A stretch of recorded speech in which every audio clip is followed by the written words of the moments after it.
తక్కువ సమయంలో ఎక్కువ ఇన్ఫర్మేషన్ తెలుసుకోవడమే స్మార్ట్ పీపుల్ చేసే పని. మెగా వార్తల్లో మీరు మిస్ అవుతున్న మినీ డీటెయిల్స్ మీకోసం. నమస్తే, welcome to four sides TV. నా పేరు శ్రియా. న్యూస్ ట్వైలైట్ లో ముందుగా హెడ్లైన్స్ చూద్దాం. తిరుమలలో గాయపడిన వారికి చంద్రబాబు పరామర్శ. బాధితుల వైద్య సేవల వివరాలు అడిగి తెలుసుకున్న సీఎం.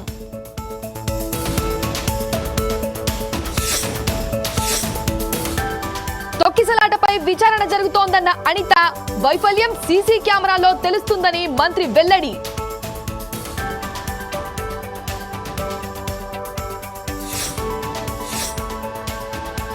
తొక్కిసలాటలో కుట్ర కోణం ఉందన్న ఎంఎస్ రాజు. కావాలనే క్యూ లైన్ లో అరుపులు సృష్టించారన్న ఎమ్మెల్యే.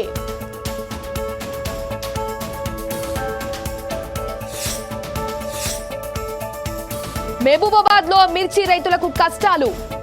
నల్లి తెగులు సోకి వాడిపోతున్న పంటలు.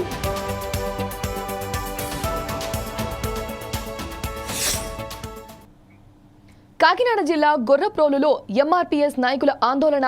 సిమెంట్ స్తంభాలు స్వాధీనపరుచుకున్నారని నిరసన. గౌరవ మాన్యశ్రీ మందకృష్ణ మాదిగ గారి ఆశీస్సులతో పనిచేస్తున్నాను. అలాగే మాన్యశ్రీ మందకృష్ణ మాదిగ గారు ఎస్సీ వర్గీకరణ గురించి పోరాడుతూనే మరో ప్రక్క సామాజికంగా ఉన్న అన్ని సమస్యల మీద కూడా గత 30 సంవత్సరాల నుంచి ఎన్నో సమస్యల మీద ఆరోగ్యశ్రీ దగ్గర నుంచి పెన్షన్, రైసు మొత్తం అన్ని సమాజంలో ఎవరికి ఏ సమస్య వచ్చినా ఎంఆర్పీఎస్ అక్కడ పనిచేస్తున్నది. అదే క్రమంలో ఈరోజు మన పిఠాపురం నియోజకవర్గం గొల్లప్రోలు గ్రామంలో జరుగుతున్నటువంటి ఎస్సీ మాల మాదిగల కులస్థైనటువంటి యొక్క శ్మశానంపై డంపింగ్ చేస్తున్నటువంటి ఏదైతే విధానం ఉందో ఆ విధానంపై. తిరుమలలో తొక్కిసలాట ఘటన అందరినీ కలిచివేస్తుంది. ఈ ఘటనలో 6గురు మృతి చెందారు. పలువురు భక్తులకు తీవ్ర గాయాలయ్యాయి. గాయపడిన వారు స్విమ్స్ ఆసుపత్రిలో చికిత్స పొందుతున్నారు. ఈ క్రమంలో సీఎం చంద్రబాబు తిరుపతికి చేరుకున్నారు. చికిత్స పొందుతున్న వారిని పరామర్శించారు. ఘటన గురించి వివరాలు బాధితులను అడిగి తెలుసుకున్నారు. టీటీడీ ఈవో, ఎస్పీ అధికారులపై సీరియస్ అయ్యారు. 2000 మంది భక్తులను మాత్రమే పంపాల్సి ఉంటే 2500 మందిని ఎందుకు పంపారని ప్రశ్నించారు. పరిస్థితి ప్రకారం అందరూ పని చేసుకుంటూ వెళ్లాలని హెచ్చరించారు. స్విమ్స్ కు రాకముందు చంద్రబాబు పద్మావతి మెడికల్ కాలేజ్ కి వెళ్లారు. అంతకుముందు ఏపీ ప్రభుత్వం పరిహారం ప్రకటించింది.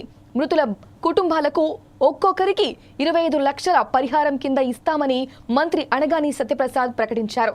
తిరుమలకు చేరుకున్న మంత్రుల బృందం రుయాలో ట్రీట్మెంట్ తీసుకుంటున్న బాధితుల్ని పరామర్శించారు. వారికి హెల్త్ కండిషన్ అడిగి తెలుసుకున్నారు. గాయపడిన భక్తులకు మెరుగైన వైద్య సేవలు అందించాలని సూచించారు.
తిరుమల తొక్కిసలాట ఘటనపై విచారణ జరుగుతోంది. ప్రమాదమా లేదంటే కుట్ర జరిగిందా అనే కోణంలో విచారణ చేస్తున్నారని హోంమంత్రి అనిత తెలిపారు. విచారణ పూర్తి అయితే అసలు విషయం తేలుతుందని చెప్పారు. మంత్రులు అనగాని ప్రసాద్, ఆనం రామ్ నారాయణతో కలిసి అనిత రూలు ఆసుపత్రిలో చికిత్స పొందుతున్న వారిని పరామర్శించారు. ఘటన వివరాలను మంత్రులకు ఎస్పీ, కలెక్టర్ వివరించారు. బాధ్యులు ఏ స్థాయిలో ఉన్నా కఠిన చర్యలు తీసుకుంటామని అనిత స్పష్టం చేశారు. వైఫల్యం ఎవరిదో సీసీ కెమెరాలో తెలుస్తుందని స్పష్టం చేశారు.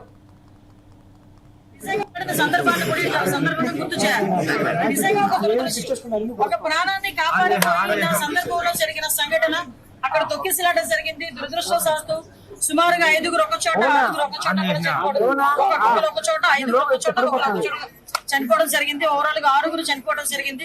ఆ 6లోని కూడా ఎక్కువ మంది మన విశాఖపట్నం ప్రజలు వాసులు కూడా ఉండటం నిజంగా చాలా బాధాకరం. సందర్భాన్ని కూడా ఈ సందర్భంగా గుర్తు చేయాలి. నిజంగా ఒక ప్రాణాన్ని కాపాడిన సందర్భంలో జరిగిన సంఘటన అక్కడ తొక్కిసలాట జరిగింది. దురదృష్టవశాత్తు సుమారుగా 5 ఒక చోట, 6 ఒక చోట ఒక చోట 5 ఒక చోట చనిపోవడం జరిగింది. ఓవరాల్ గా 6 చనిపోవడం జరిగింది. ఆ 6లోని కూడా ఎక్కువ మంది మన విశాఖపట్నం ప్రజలు వాసులు కూడా ఉండటం నిజంగా చాలా బాధాకరం. సందర్భాన్ని కూడా ఈ సందర్భంగా గుర్తు చేయాలి. నిజంగా ఒక తిరుపతి ఘటనపై TTD board member MLA MS Raju స్పందించారు. ఇందులో కుట్రకోణం ఉందని అనుమానాలు వ్యక్తమవుతున్నాయని ఆరోపించారు. కావాలనే కొంతమంది అరుపులు సృష్టించి తొక్కిసలాటకు కారణమయ్యారని వెల్లడించారు. అందరికంటే ముందే వైసీపీ సోషల్ మీడియాలోకి వీడియోలు ఎలా వచ్చాయని ప్రశ్నించారు. దీని ఆధారంగా విచారణ జరుగుతుందని తెలిపారు. శివ రాజకీయం చేయడం వైసీపీకి ముందు నుండి అలవాటు ఉందని మండిపడ్డారు.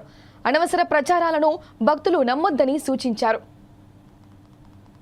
నిన్నటి రోజు తిరుమలలో వైకుంఠ ద్వార దర్శనం కోసం అధిక సంఖ్యలో భక్తులు రావడం, టోకన్ల జారీ దగ్గర దురదృష్టకరమైనటువంటి సంఘటన జరగడం, భక్తులు 6 మంది మరణించడం, 48 మంది అస్వస్థకు గురి కావడం, ఇది చాలా దురదృష్టకరమైనటువంటి సంఘటన. మరణించినటువంటి కుటుంబాలకు ప్రగాఢ సానుభూతిని తెలియజేస్తూ ప్రభుత్వం, గౌరవ ముఖ్యమంత్రి చంద్రబాబు నాయుడు గారు మరణించిన కుటుంబాలకి 25 లక్షల రూపాయల ఎక్స్గ్రేషియా ప్రకటించడం జరిగింది. అదేవిధంగా క్షతగాత్రులని ప్రభుత్వమే పూర్తి బాధ్యత వహించి మెరుగైన వైద్యం కోసం ఎంత ఖర్చైనా ప్రభుత్వమే భరిస్తుందని చెప్పేసి బాధిత కుటుంబాలకి ఇప్పటికే గౌరవ మంత్రులు దాదాపు 9 మంది మంత్రులు గాయపడిన కుటుంబ సభ్యులతో మాట్లాడుతూ పరామర్శిస్తూ ఆ కుటుంబాలకి ధైర్యాన్ని ఇవ్వడం జరిగింది. వైకుంఠ ద్వార దర్శనం కోసం టీటీడీ ప్రతిష్టాత్మకమైనటువంటి చర్యలు తీసుకున్నప్పటికీ గౌరవ చైర్మన్ గారు, ఈవో గారు, అడిషనల్ ఈవో గారు దాదాపు 20 రోజుల నుంచి భద్రత విషయంలో కానీ సామాన్య భక్తులకి ఎటువంటి ఇబ్బందులు కలగకూడదని చెప్పేసి అనేక చర్యలు తీసుకోవడం జరిగింది.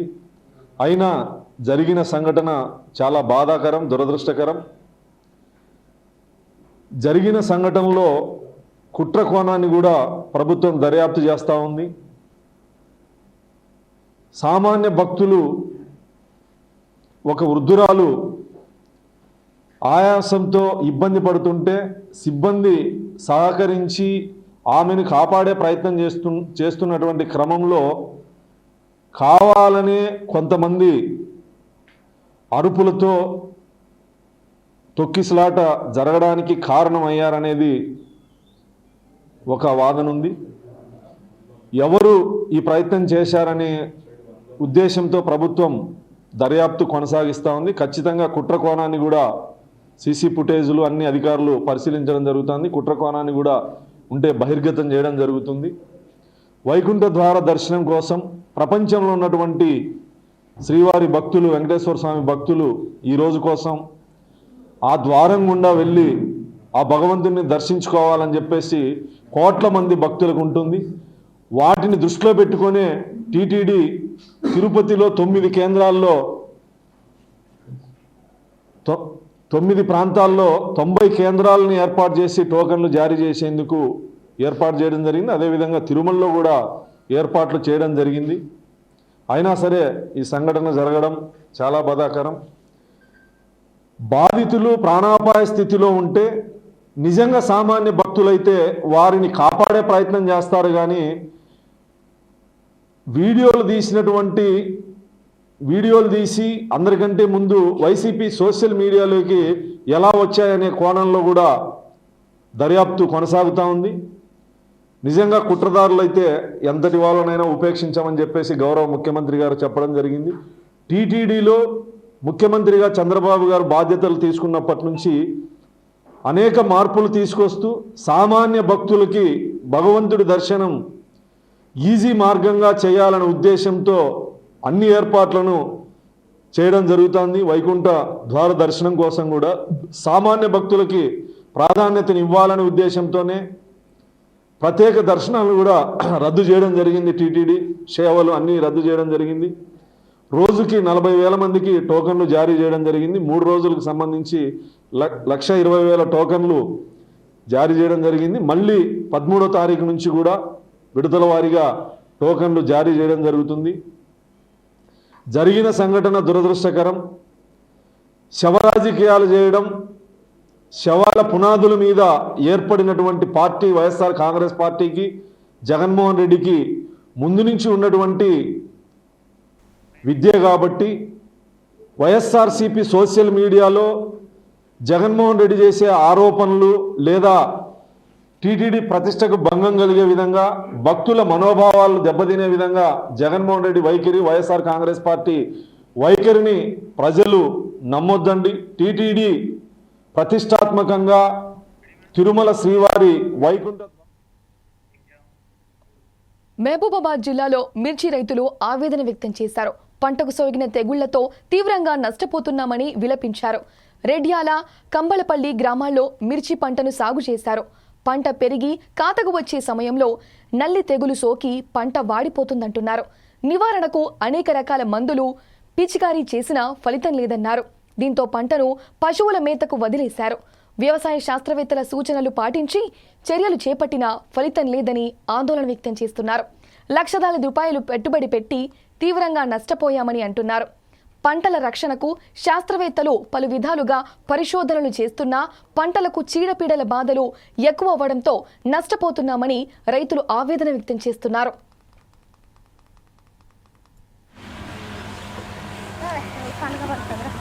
అట్నే 4 ఎకరాలు ఆ చేలో కూడా ఇచ్చేలో కూడా పట్టుకో.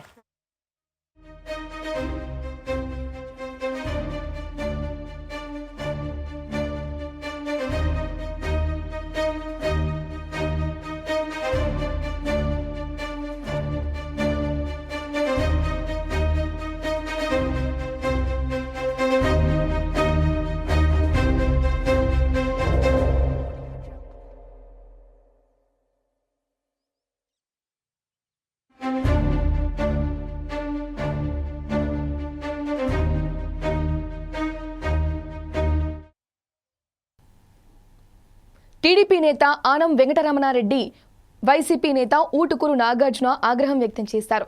నోరు అదుపులో పెట్టుకోవాలని హితవు పలికారు. నెల్లూరులోని ఎమ్మెల్సీ పర్వతరెడ్డి నివాసంలో ఏర్పాటు చేసిన సమావేశంలో నాగార్జున మాట్లాడారు.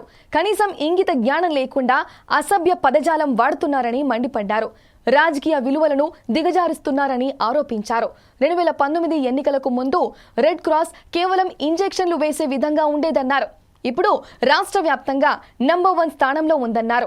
రాజకీయ కమిడియన్గా ఆనం వెంకటరమణారెడ్డి నిలిచిపోయారని వ్యాఖ్యానించారు. పర్వతరెడ్డి, చంద్రశేఖర్ రెడ్డిపై విమర్శలు మానుకోవాలని ఊటుకూరు నాగార్జున వార్నింగ్ ఇచ్చారు.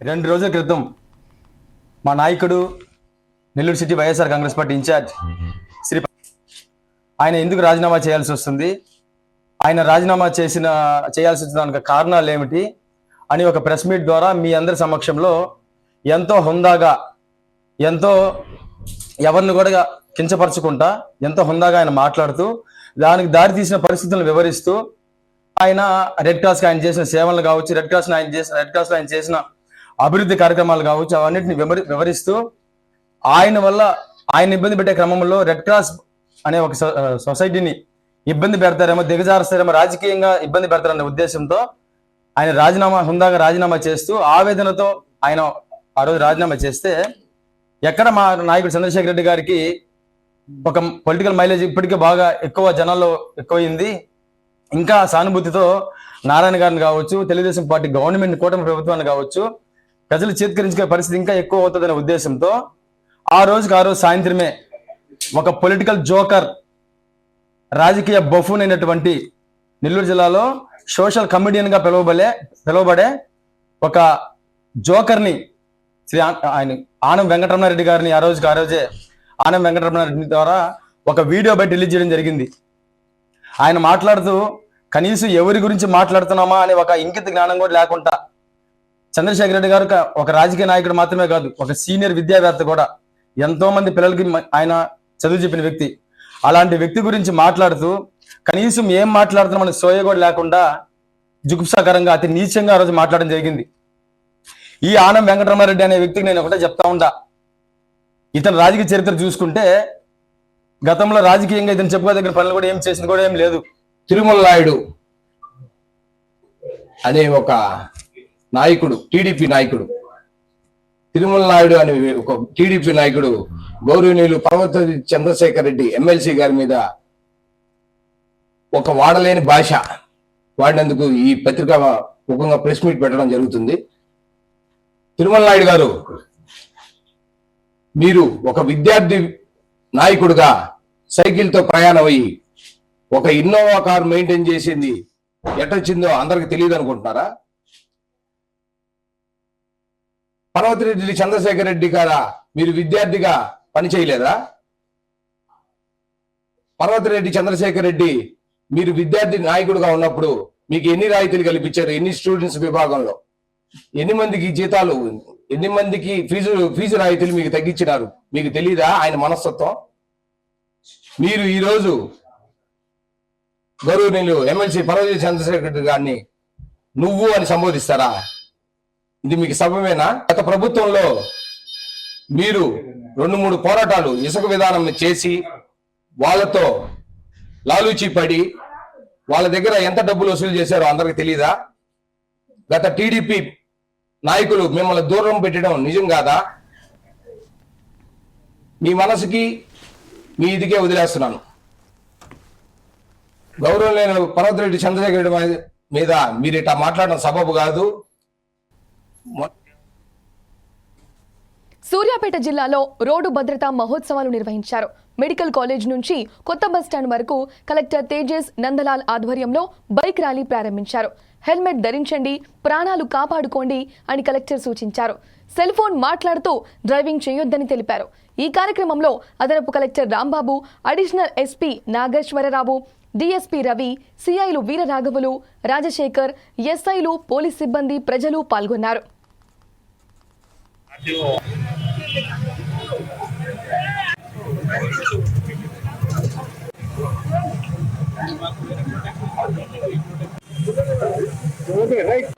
ఫోటోగ్రాఫ్ తర్వాత ఇస్తూ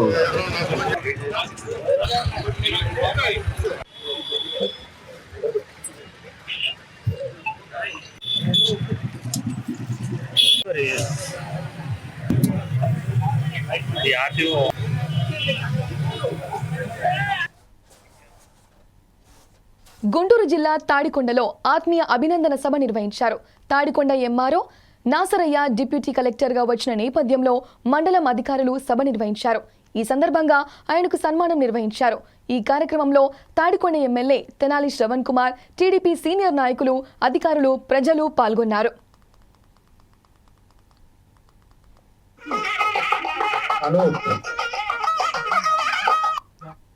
ఒకసారి మాట్లాడుకుంటే ఈ రకంగా కూడా పనిచేయొచ్చా, ఈ రకంగా పనిచేసే విధానాన్ని అలవర్చుకోవాలని తోటి ఉద్యోగస్తులు కానీ అదేవిధంగా ఈ కార్యక్రమంలో పాల్గొన్న వాళ్ళకి కానీ ఒక స్ఫూర్తిదాయకంగా ఉంటుంది. నాకు ఈ 4-4.5 నెలల కాలంలో చాలా చక్కగా పనిచేశారు. ఏ రకంగా కూడా ఇబ్బంది రాకుండా ఉన్నాయి. వారు వచ్చిన దగ్గర నుంచి ఏదో ఒక రకంగా సదస్సులు జరుగుతూనే ఉన్నాయి. రెవెన్యూ సదస్సులు చాలా సమర్థవంతంగా నిర్వహించారు. ఏ సమస్య ఉన్నా కూడా మనం మాట్లాడితే దాని మీద ఒక ప్రత్యేక దృష్టి పెట్టి దానికి పరిష్కరించడానికి కృషి చేయడం అనేది అభినందనీయమని తెలియజేసుకుంటూ, మరి ఉద్యోగంలో ఉన్నత పదవికి వెళ్తున్నారు. అంతకంటే ఇంకా ఎక్కువ అవకాశాలు కూడా ఉన్నాయి. మంచిగా కార్యక్రమం చేయాలి. ఎందుకంటే పోలవరం రీహాబిలిటేషన్ గురించి మాట్లాడుకుంటే అది చాలా పెద్ద టాస్క్. ఆ కార్యక్రమం పూర్తి చేయాలన్నట్టయితే నిష్పక్షపాతంగా పేద వర్గాల పట్ల ప్రేమాభిమానాలు కలిగి పనిచేసే మనస్తత్వం కలిగిన వాళ్ళు ఉండాలి. సరే, ఇక్కడికి రావాలి ఏంటి అనేది తర్వాత మాట్లాడదాం, కానీ ఆయన చేసిన జాబ్ మాత్రం చాలా బ్రహ్మాండమైన ఉద్యోగం అనుకుంటా. ఎందుకంటే రీహాబిలిటేషన్ చేయాలంటే సాధారణమైన అంశం కాదు, ప్రత్యేకంగా మనసు పెట్టి చేస్తేనే అవుతుంది.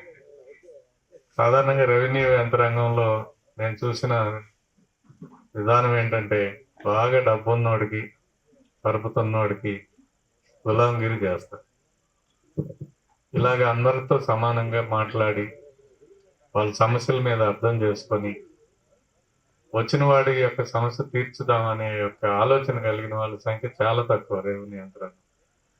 వాళ్ళ పై అధికారులకి లేదంటే బాగా పరుపుతున్నోడికి డబ్బున్నోడికి మాత్రం బ్రహ్మాండంగా చేస్తారు. ఈ 4.5 నెలల కాలంలో నేను గమనించింది ఏంటంటే వీటన్నిటికీ అతీతంగా ఆశ్రయ్ గారు పనిచేసినందుకు వారిని అభినందనలు తెలియజేసుకుంటాను. ఈరోజు నా జీవితంలో మర్చిపోలేని రోజు. నేను చాలా ఆనందంగా ఫీల్ అవుతున్నాను. ఇంతమంది అభిమానాన్ని చూరగొన్నందుకు నా జీవితం ధన్యమైందని నేను భావిస్తున్నాను.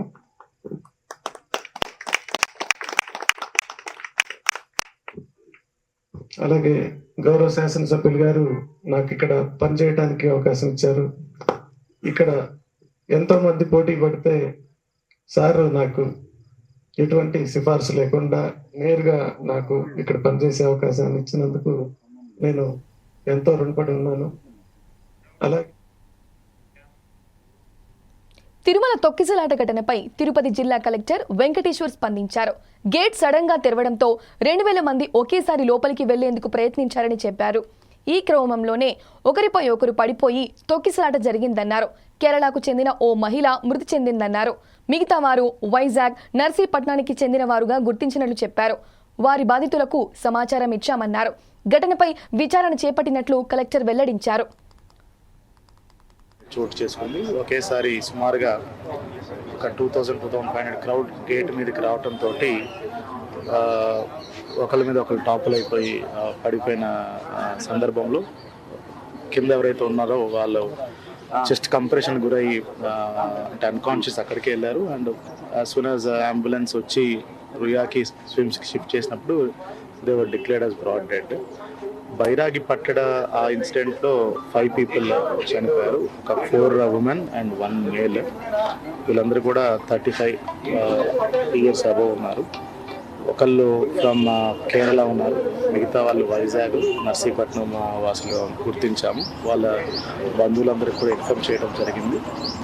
పోస్ట్ మార్టం కూడా వెంటనే నిర్వహించి నిజామాబాద్లో జాతీయ రోడ్డు భద్రతా వారోత్సవాలు నిర్వహించారు. వాహనదారులకు అవగాహన కల్పించారు. రోడ్డు భద్రత ప్రతి ఒక్కరి బాధ్యత అని నిజామాబాద్ జిల్లా రవాణా కమిషనర్ దుర్గా ప్రమీల తెలిపారు. ద్విచక్ర వాహనదారులు హెల్మెట్ ధరిస్తూ నిబంధనలు పాటించాలని సూచించారు. నిబంధనలు ఉల్లంఘించిన వారికి చలాన్లు విధించామన్నారు. బైకులతో పాటు భారీ వాహనాల తనిఖీలు నిర్వహిస్తున్నామన్నారు. నిబంధనలను అతిక్రమిస్తే చట్టపరమైన శిక్షలు ఉంటాయని అంటున్న నిజామాబాద్ రవాణా కమిషనర్ దుర్గా ప్రమీలతో మా ప్రతినిధి శ్రీనివాస్ ఫేస్ టు ఫేస్. ఉత్సవాలకు సంబంధించి ఒక నెల పాటు అంటే ఈ జనవరి 1 నుంచి ఈ నెల 31 వరకు అయితే కంప్లీట్గా కూడా అందరికీ అవగాహన కలిగించే విధంగా ట్రాఫిక్ సంబంధించిన వాళ్ళు కావచ్చు, రవాణా సంబంధించిన వాళ్ళు కావచ్చు, పోలీసులు కావచ్చు, వీళ్ళందరూ కూడా ఒక పెద్ద ప్రోగ్రామ్ అయితే నిర్వహించారు. నిజామాబాద్లోని ఎన్టీఆర్ చౌరస్తాలో అయితే ఉదయం నుంచి కూడా వచ్చే ప్రతి ఒక్కరికి కూడా అవగాహన కలిగించే విధంగా అయితే కార్యక్రమాలు చేపట్టారు. దీనికి రవాణా శాఖ కీలకంగా ఉన్నటువంటి పరిస్థితి ఉంది. రవాణా శాఖ ఆధ్వర్యంలో అయితే చాలా మట్టుకు కూడా అన్ని అవగాహన కార్యక్రమాలు నిర్వహిస్తున్నారు. రవాణా సంబంధించినటువంటి కమిషనర్ మాట్లాడడం. మేడం చెప్పండి, ఈ చాలా మట్టుకు కూడా అవేర్నెస్ ప్రోగ్రామ్ ప్రతి ఇయర్కి ఒకసారి కండక్ట్ చేస్తారు. మరి ఈ ఇయర్స్ కూడా కండక్ట్ చేశారు. చాలా మట్టుకు కూడా యాక్సిడెంట్లు జరుగుతున్నాయి, చాలా ఇబ్బందులు అయితే జరిగాయి. మరి ఈ సంవత్సరానికి ఎట్లా చెప్పబోతున్నారు? వాళ్ళందరికీ కూడా వాహనదారులకు మీరు ఏం చెప్పబోతున్నారు? నిజామాబాద్ జిల్లాలో ఉండే వాహనదారులందరికీ కూడా రవాణా శాఖ వైపు నుంచి ఒక విజ్ఞప్తి ఏంటంటే, ప్రతి సంవత్సరం మనం ఎందుకు జనవరిలోనే ఈ రోడ్ సేఫ్టీ అనేది పెట్టుకుంటామంటే, మనకి జనవరి జనరల్గా ఫస్ట్ మంత్ కాబట్టి మంత్ అంతా మనం ఇట్లా రోడ్ సేఫ్టీ అవేర్నెస్ కల్పిస్తే డిసెంబర్ వరకు అందరూ హ్యాపీగా ఉండాలి, ఎటువంటి యాక్సిడెంట్స్ కూడా జరగకూడదనే ఉద్దేశంతో ప్రతి సంవత్సరం కూడా మనం జనవరిలో ఈ రవాణా శాఖ వైపు నుంచి మనము భద్రతా వారోత్సవాలు అన్నవి కండక్ట్ చేస్తూ ఉంటాము. మరి ముఖ్యంగా ఎక్కువగా ఏంటంటే ఎక్కువ యాక్సిడెంట్స్ అనేవి మనకి హెల్మెట్ లేకపోవడము, ఎక్కువ 100లో 80% వరకు మనకి యాక్సిడెంట్స్ అనేవి హెడ్ ఇంజరీ వల్లే జరుగుతున్నాయి. దానికి కారణం ఏంటంటే ఆ హెల్మెట్ అనేది సరిగ్గా ధరించలేకపోవడం. దగ్గర ఒక 2 కిలోమీటర్స్ వెళ్తున్నా 1 కిలోమీటర్ వెళ్తున్న వాళ్ళు కూడా ఖచ్చితంగా హెల్మెట్ని ధరించాలి, ప్రమాదాలను నివారించాలి. ఎందుకంటే ఒక పర్సన్కి కనుక యాక్సిడెంట్ ఏదైనా జరిగితే మొత్తం కుటుంబం అనేది రోడ్డు మీద పడుతుంది. కాబట్టి ఆ ఫ్యామిలీ ఖచ్చితంగా ఇంట్లో వాళ్ళు కూడా బయటికి వెళ్ళే వాళ్ళని ఖచ్చితంగా చెప్పాలి. పేరెంట్స్ పిల్లలు కూడా వాళ్ళ పేరెంట్స్ హెల్మెట్ లేకపోతే హెల్మెట్ ఖచ్చితంగా ధరించాలి అని చెప్తూ ఉండాలి. ఆ విధంగా కూడా మేము అవేర్నెస్ ప్రోగ్రామ్స్ అనేవి లాస్ట్ 3-4 మంత్స్ నుంచి కండక్ట్ చేస్తున్నాం నిజామాబాద్లో. అలానే ఇంకొకటి ఎన్ఫోర్స్మెంట్ కూడా మా వైపు నుంచి ఎక్కువగా చేస్తున్నాం. దాదాపుగా మేము 4000 కేసెస్ వరకు with the help of police department book చేసాం. 1 కోటి రూపాయల వరకు ఫైన్ కూడా కలెక్ట్ చేయడం జరిగింది. అయితే ఏదో మాకు భయపడి కాకుండా మీ బాధ్యతగా ఈ ప్రమాదాలను నివారిద్దామని ఒక ఉద్దేశంతో, ముఖ్య ఉద్దేశంతో మేము చేస్తున్న ఈ కార్యక్రమానికి ప్రజలందరూ సహకరించి 2 వీలర్స్ మీద వెళ్ళే వాళ్ళు హెల్మెట్ ధరించాలా, 4 వీలర్స్లో కార్లలో వెళ్ళే వాళ్ళు ఖచ్చితంగా సీట్ బెల్ట్ ధరించి ఈ నిజామాబాద్ జిల్లాని యాక్సిడెంట్ ఫ్రీ నిజామాబాద్ జిల్లా చేయాలని మేము మనస్ఫూర్తిగా కోరుకుంటున్నాం. Thank you. రైట్ సార్, మీరు చెప్పండి, ఒక్క నిమిషం మీరు చెప్పండి. చాలా మటుకు కూడా అవేర్నెస్ అయితే కలిగిస్తున్నారు, ప్రజల్లో మార్పు కూడా వచ్చినటువంటి పరిస్థితి అయితే ఉంది. మరి దీనికి సంబంధించి వెహికల్స్ చాలా ఇంపార్టెంట్, ఓన్లీ 2 వీలర్స్ కాకుండా 4 వీలర్స్ కూడా చాలా ఇంపార్టెంట్. ఫిట్నెస్ లేని వాహనాలను రోడ్డు మీద రావడం వల్ల చాలా అనార్థాలు అయితే జరుగుతాయి. స్కూల్ బస్సులు కానీ గతంలో చూసాం, చాలా మటుకు కూడా ఫిట్నెస్ కొన్ని బస్సులు కూడా లేని పరిస్థితి ఉంది. పెద్ద వెహికల్స్ సంబంధించి మీరు ఏం చెప్తారు, ఎట్లాంటి చర్యలు తీసుకుంటున్నారు, మరి దీనిపైన ఓవరాల్గా ఎట్లా ఉంది? స్కూల్ బస్సుల మీద మేము రెగ్యులర్గా దృష్టి సాధిస్తున్నామండి. మా సిస్టమ్ ప్రకారం కూడా రెగ్యులర్గా ఇన్ఫర్మేషన్ తీసుకొని అవసరమైన చోట ఖచ్చితమైన దాడులు జరుపుతున్నాం. ఈ మధ్య కూడా స్కూల్ బస్సుల మీద చెకింగ్ చేపట్టి లేని వాటిని కూడా, అంటే ఎఫ్సి కానీ ట్యాక్స్ లేని వాటిని కూడా కేసెస్ బుక్ చేసి సీజ్ చేసాం. అండ్ వాటికి కాంపౌండింగ్ కూడా వసూలు చేసామండి. ఇప్పుడు రెగ్యులర్గా వాటి మీద మా దృష్టి ఉంటుందండి, ఏబీల మీద. ఎందుకంటే సెన్సిటివ్ ఇష్యూ కాబట్టి అట్లాంటి ఆ విషయంలో మేము ఎటువంటి చర్యలకైనా తీవ్రమైన చర్యలకి సిద్ధంగా ఉన్నాం. ఏబీ వాళ్ళ మీద ఖచ్చితమైన దృష్టి ఉంది మాకు. వాళ్ళకి చాలా మటుకు డ్రైవర్స్ కూడా మళ్ళీ వాళ్ళకి ఖచ్చితంగా లైసెన్స్ లాంటివి ఉండాలి, మీరు ఇవన్నీ కూడా ఉంటున్నాయి? అది ఖచ్చితంగా చూస్తున్నామండి. ప్రతిసారి కూడా మేము వెరిఫికేషన్ చేస్తున్నాం. రెగ్యులర్ చెకింగ్లో అన్ని డ్రైవర్కి లైసెన్స్ ఉన్నదా, సేమ్ డ్రైవర్ ఉన్నాడా లేదా అన్నీ కూడా మేము చెక్ చేస్తున్నాము. ఈ మాసోత్సవాల రోడ్డు భద్రతా మాసోత్సవాల కార్యక్రమంలో భాగంగా కూడా మళ్ళీ ఏబీలు తనిఖీ చేపడతాం. Thank you. మొత్తానికి ఏదైతే మాసోత్సవాలు మొత్తం కంప్లీట్గా ఈ నెల వరకు కూడా అవగాహన కార్యక్రమాలు ఉంటాయి. ఏదేమైనప్పటికీ కూడా ప్రతి ఒక్కరు రవాణా శాఖ నుంచి చెప్తున్న విషయం ఏంటంటే ప్రతి ఒక్కరు కూడా ట్రాఫిక్ సంబంధించినటువంటి అన్ని రూల్స్ పాటించాలి. బస్సు ఏదైతే పెద్ద వెహికల్స్ ఉంటాయో, 4 వీలర్స్ ఉంటాయి, ఇవన్నీ కూడా ఖచ్చితంగా నిబంధనలు పాటించాలి, లేకపోతే చర్యలు తప్పవు అని కూడా చెప్తున్నటువంటి పరిస్థితి ఉంది. కెమెరామెన్ సంతతో శ్రీనివాస్, 4 టీవీ, నిజామాబాద్. సూర్యాపేట జిల్లా లక్ష్మీనాయక్ తండా హత్య కేసును పోలీసులు ఛేదించారు. 6 నిందితులను అరెస్టు చేసి రిమాండ్కు తరలించామని డీఎస్పీ తెలిపారు. డిసెంబర్ 31వ తేదీన రాత్రి భూ తగాదాల నేపథ్యంలో ధరావత్ శేషును హత్య చేసిన కేసులో నిందితులను అదుపులోకి తీసుకున్నామన్నారు. చివెం పోలీస్ స్టేషన్లో డీఎస్పీ వివరాలు వెల్లడించారు. వారి వద్ద నుంచి 4 సెల్ ఫోన్లు, 3 ద్విచక్ర వాహనాలు, 1 కత్తి స్వాధీనం చేసుకున్నట్లు వెల్లడించారు. ఈ కార్యక్రమంలో సిఐ రాజశేఖర్, ఎస్ఐ మహేష్ పాల్గొన్నారు. కేసును ఛేదించిన సిబ్బందిని అభినందించారు.